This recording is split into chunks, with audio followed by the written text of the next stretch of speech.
Przedstawiciele różnych środowisk zostali zaproszeni do udziału w tworzeniu Komitetu Honorowego Upamiętnienia Ofiar Katastrofy Smoleńskiej.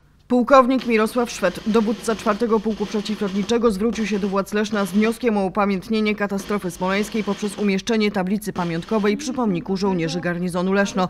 W tej sprawie ma być powołany Komitet Honorowy Ofiar Tragedii Smoleńskiej.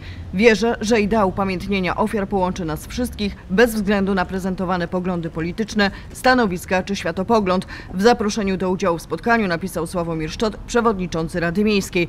Na spotkanie zaproszono posła Jana Dziedziczaka, prezydenta Łukasza Borowiaka, pułkownika Mirosława Szweda, Mariana Sobkowiaka ze Światowego Związku Żołnierzy Armii Krajowej, Janinę Tonicką ze Związku Sybiraków, księdza prałata Jana Majchrzaka, Beatę Chojnacką ze Stowarzyszenia PEL 18, Marka Goryniaka z Klubu Radnych Prawa i Sprawiedliwości, Marka Wajna z Platformy Obywatelskiej, Wiesława Szczepańskiego z Sojuszu Lewicy Demokratycznej oraz Mirosława Rochmankowskiego ze Stowarzyszenia Oficerów Rezerwy 69. Leszczyńskiego Pułku Przeciwlotniczego.